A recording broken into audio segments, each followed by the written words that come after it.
vamos a hablar de los factores de riesgo de cáncer. Yo creo que esto es, además de muy importante tener la información, nos tiene que dar además tranquilidad porque la información es eso, es poder, es estar tranquilos y sobre todo cuando, doctor, decimos cómo saber o qué expectativas o qué probabilidad hay, existe de que yo o cualquiera que me esté escuchando podamos sufrir de cáncer. ¿Qué tiene que ver? ¿Qué factor de riesgo tiene la Aquí. genética? Evidentemente nuestro estilo de vida, si tiene algo que ver. Y de eso vamos a hablar pues a más profundidad con usted. ¿Cómo le va? Bienvenido. Tamara, Luz, un gusto estar aquí con ustedes. El mes de febrero Sí. es el Ajá. mes del cáncer, el 4 en particular, el Día Mundial del Cáncer. Ujú. Y Ok. para este mes, pues tenemos buenas y malas noticias.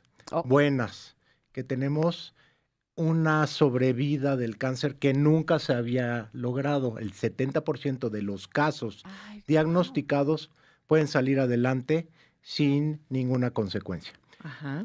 Lo malo Vaya que es es que buena hay mucho noticia. cáncer, Sí. cada vez se Oh, diagnostican más casos. Y en el año 2018 se diagnosticaron a nivel mundial 20 millones. Para el año 2040 esperamos 30 millones, un A nivel crecimiento global, a obviamente. nivel global, exactamente. Cifras locales son un poquito más difíciles. En Estados Unidos, donde se lleva una buena estadística, 2 millones de casos anuales. ¿En O dónde? sea, en Estados Unidos. Estados Unidos. ¿Qué Es, quiere decir eso? uf, Que todas las horas se diagnostican más de 5,000 casos. Dios mío. Entonces, aquí poquito. estamos en un subregistro, un subdiagnóstico.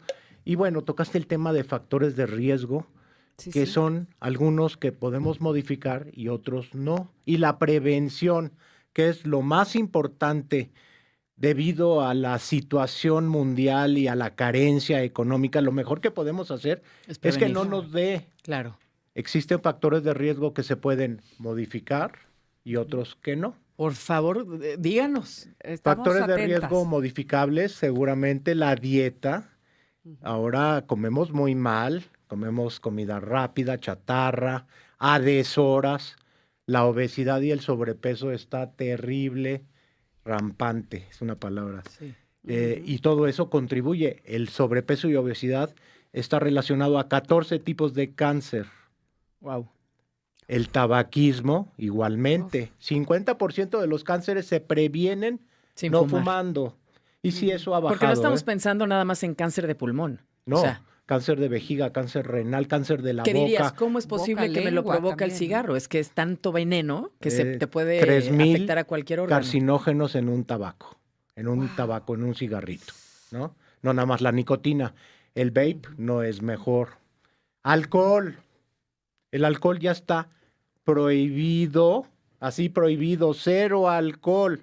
Yo pienso que de vez en cuando tomarte una copita con amigos, socializar, es algo muy bueno. Y es más riesgo salir a la calle a que te atropelle un microbús a que por el alcohol. Pero en fin, sí, las nuevas normas Ujú. dictadas en la reunión internacional de cáncer de mama de San Antonio del 2025 dictan que cero Cero alcohol en alcohol. las mujeres y cero alcohol en los hombres para el cáncer de próstata. Factor de riesgo, alcoholismo, tabaquismo, sobrepeso, mala alimentación, sedentarismo, que va todo de la mano, ¿no? Claro. Estilo de vida. Y ahora lo más dramático que estamos viendo es el incremento de casos de cáncer en personas menores de 50 años. Uf. 80% de los nuevos casos se están diagnosticando en personas menores de 50 años.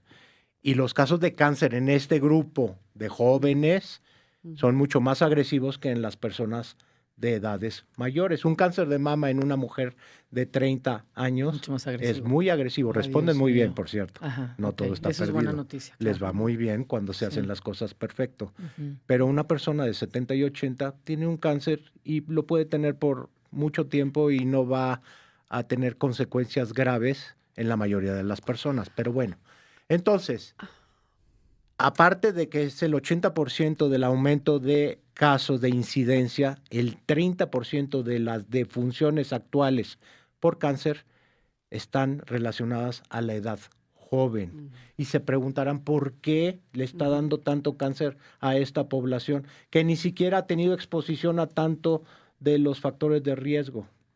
No se sabe muy bien, pero se piensa que la genética ya tiene más impacto, que tú ya traes un riesgo inherente en tus células, que no funcionan iguales los factores inhibidores tumorales que todos debemos de tener, y que si a eso le agregas un estilo de vida inadecuado o poco ordenado, saludable, te claro. va a dar Sí, una doctor. enfermedad. Doctor, antes de pasar a si hay nuevos tratamientos o investigaciones y medicamentos y demás, decía usted qué importante es la prevención, y entonces me pregunto si hay que hacerse chequeos y de qué.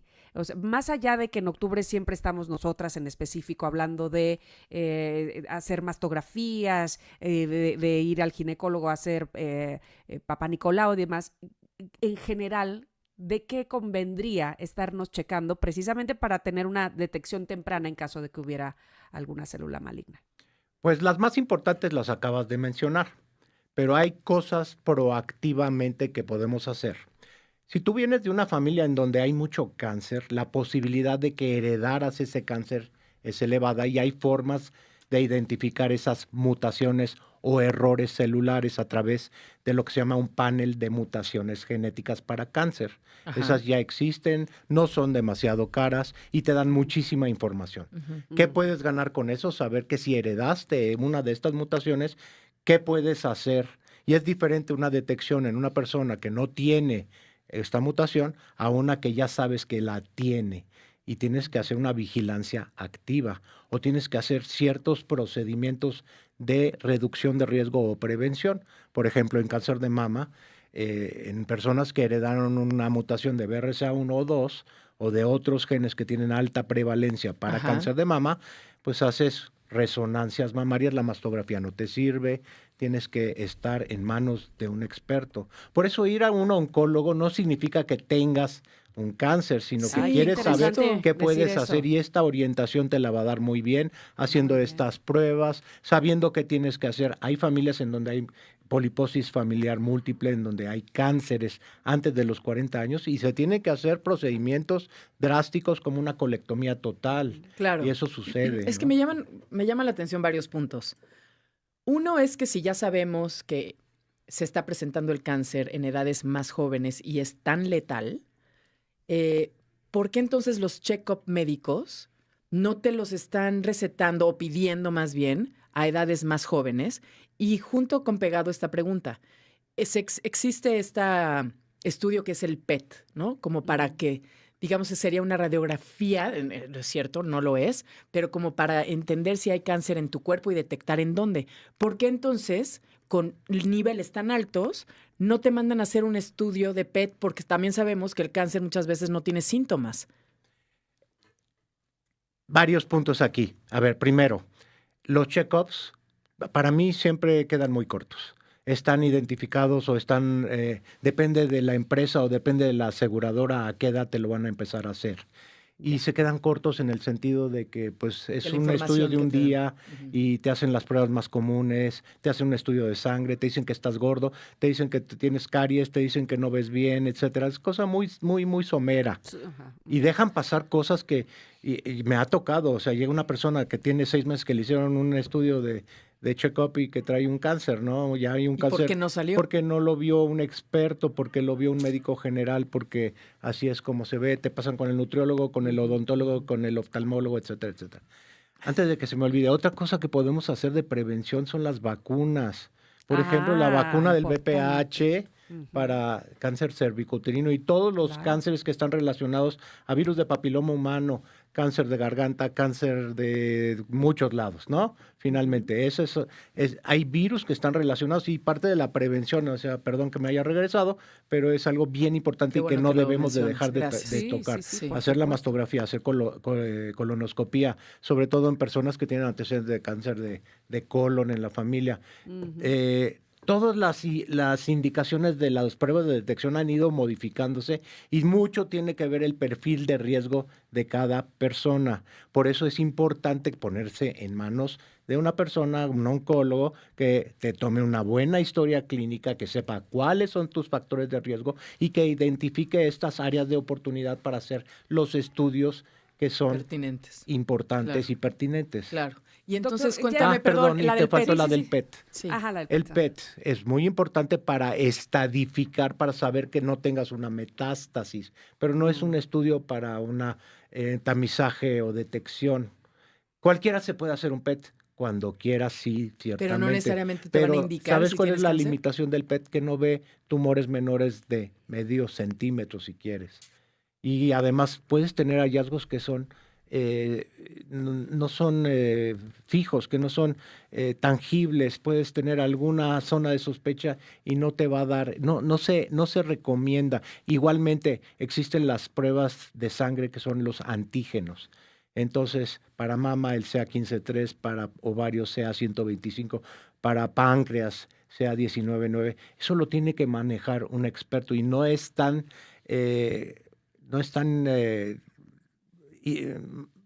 no se mandan con frecuencia como para hacer un estudio de detección y pueden confundir. Entonces, eso lo tiene que manejar un experto. Ok. Yo le iba a hacer una pregunta más, pero probablemente valga la pena que usted regrese para no nada más Sí, no hablarlo en un correr. minuto, pero sí me interesa saber de entrada sobre tratamientos y cómo ha avanzado la ciencia en eso. Y lo otro, que entiendo y he escuchado últimamente que los tratamientos de radiación, o cómo se llaman, Radioterapia. sí, pero sí, los tratamientos que se hacen cuando se quita algún tumor ya no son tan fuertes, las quimios, gracias, las quimioterapias no son tan fuertes como lo eran antes, también ha habido avances ahí. Digo, entiendo que es una pregunta que podría llevar una respuesta muchísimo más amplia, pero ¿qué diría de primera mano? Pues que quiero dejar bien claro que hoy en día hemos avanzado muchísimo en todos los tratamientos. El cáncer requiere un tratamiento multidisciplinario. Ahí actuamos los cirujanos, los radiooncólogos, los oncólogos médicos y una serie de disciplinas de apoyo, psicología, terapia física, quien hace el diagnóstico, Nutrición. los patólogos, etcétera, Sí. etcétera. Hemos avanzado muchísimo. Tan hemos avanzado que tenemos tantas oportunidades y tantas posibilidades que requerimos ahora de apoyo externo y esto nos lo va a dar la inteligencia artificial. Anda. Acabo de escuchar un foro sobre inteligencia artificial en medicina y en cáncer en particular. ¿Y cuáles son las áreas de oportunidad? Bueno, que estas herramientas nos permiten tener estas identificaciones de cuáles son los tratamientos que se requieren en qué momento de cada enfermedad. Sí lo sabemos, pero somos seres humanos y tenemos una limitación en cuanto a nuestra experiencia y de casos. La inteligencia artificial y la inteligencia artificial generativa, que es la que va alimentando esta nueva disciplina, nos va a permitir en un plazo de 10 años cambiar completamente cómo hacemos las cosas. En la determinación de los tratamientos, de los diagnósticos, de las detecciones y de la prevención. Entonces, es un área de oportunidad muy grande, que sí tiene sus bemoles, que sí vamos a perder el control los seres humanos, que sí se va a perder el toque humano. Este foro concluyó que al contrario, que es una zona de oportunidad muy grande porque la parte humana va a poder crecer, la parte mecánica, cerebral, la va a manejar una herramienta y Sí. va a ser mucho más precisa que lo que tenemos hoy. ¿Confías que un día encontraremos la cura para el cáncer? El cáncer es 150 enfermedades diferentes y esperamos que esto que está pasando actualmente nos acerque mucho más a las curas de cada uno de los tipos biológicos. Claro. Por ejemplo, en cáncer de mama hay por lo menos 4 tipos de cáncer diferentes y cada uno ha ido avanzando. En cáncer de mama ya tenemos curación en HER2 positivo y en triple negativo. Prácticamente con la pura aplicación de medicamentos están desapareciendo y estamos teniendo respuestas completas. Ya estamos limitando las mutilaciones y evitando todas las consecuencias de los tratamientos que normalmente mandaríamos como médicos a los pacientes. Ok. Doctor, tiene que regresar, no sea así Sí, de mala qué persona. claridad Ay, sí. como nos No sea cuenta todo, díscolo con su gracias. tiempo. Con mucho gusto, Porque tiene gracias que por la volver invitación. Y yo encantado. Felices de recibirle esta mañana. Mientras usted vuelve, que ya se pondrá de acuerdo con la producción, ¿dónde se le puede localizar, doctor? Mi consultorio se encuentra en el Centro Médico ABC, Campus Observatorio, teléfono 55 52 30 8000, piden la extensión. También directo el 55 26 23 0130. Por redes estoy como Doc Forgach en YouTube. Doctor Forgach. Exacto. Y en X o Twitter, Ajá. @Doc Forgach. Y también Instagram y Facebook me encuentro. Buenísimo. Maravilloso, Gracias, doctor. doctor. Un Muy placer amable. conocerlo, ¿eh? Muchas Gracias. gracias. Gracias. Vámonos a hacer una pausa.